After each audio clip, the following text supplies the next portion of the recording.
Did you know that most of the electricity flowing through a wire is actually flowing on the outside skin of the wire rather than through the very core of the wire?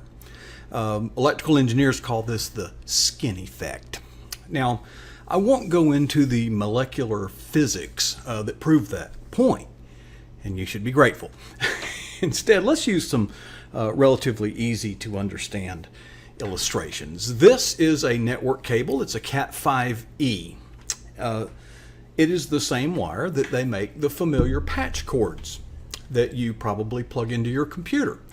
Now, these wires are the same size. They have the same, they're what we call 24 gauge. Now, one is solid and one is stranded. Now, the solid wire, when bent, holds its form because it's not flexible. Now let's be fair, because this one has an end on it. I'm going to make a sacrifice for you. I'm going to ruin this perfectly good computer patch cord to illustrate this point.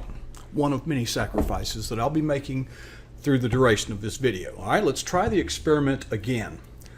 Both wires, we are going to bend them. One retains its shape, the other tends to be more flexible. The reason is this is solid wire, this is stranded wire. Now, let's go to the other end of this wire that I have carefully prepared for this video.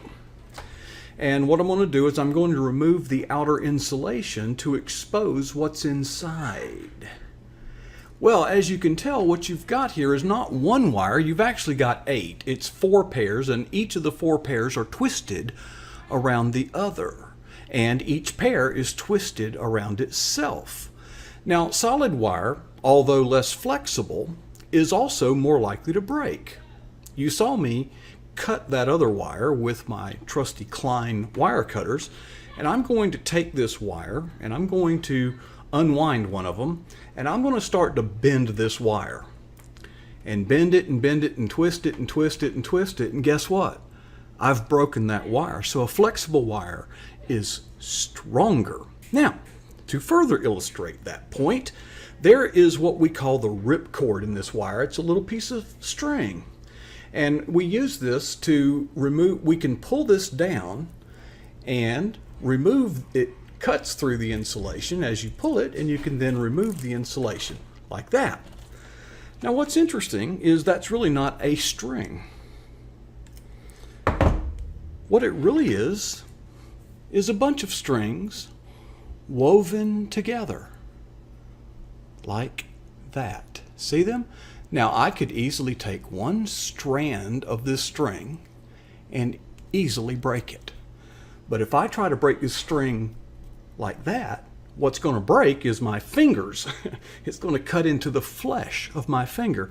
Why is that? The individual strand is weak, but when bonded together and twisted together and formed together with similar strings, it becomes strong.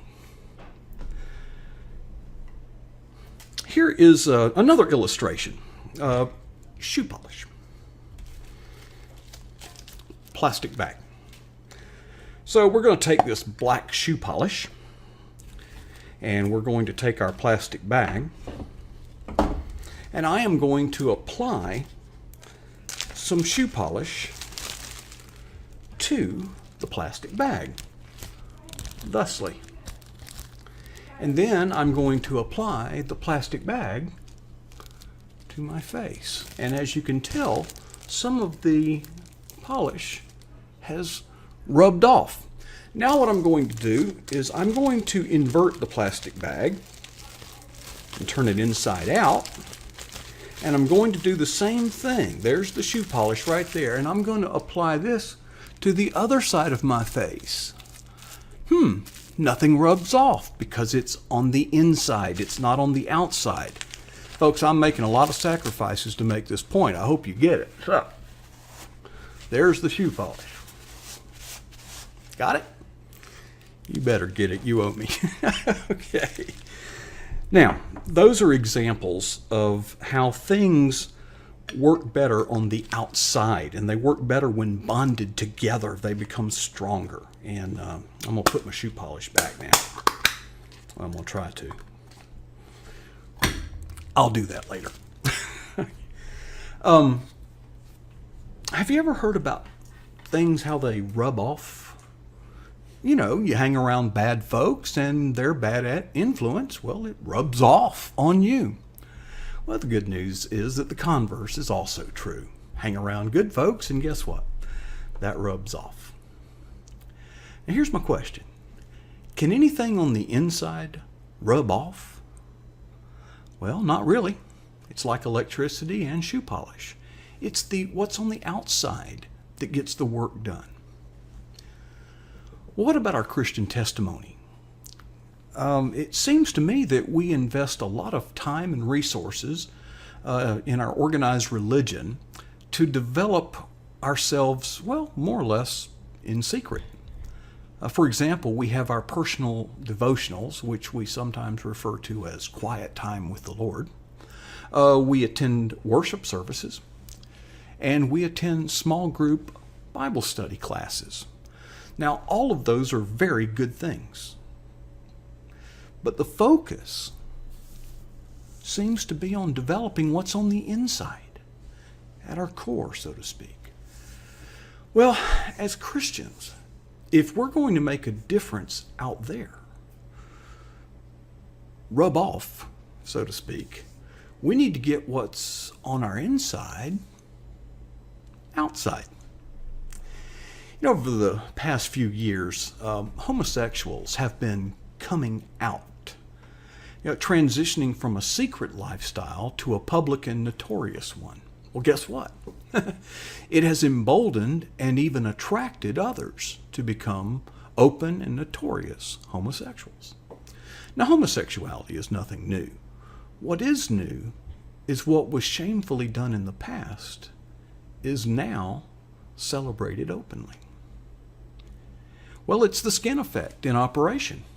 Whether for good or for evil, what's on the outside rubs off.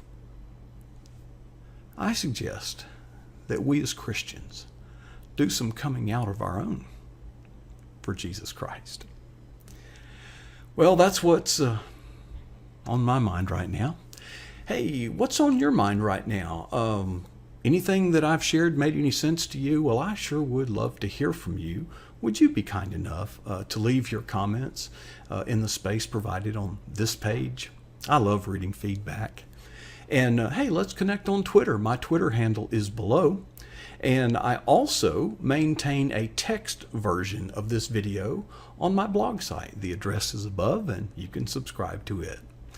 I hope you've enjoyed our time today, and I hope that you will take a moment to look at some of the other videos here on the Empower channel. Men and women that are Christians do these short videos to help inspire you, to, well, encourage you, but most of all, to empower you. Please accept this invitation to subscribe to this YouTube channel.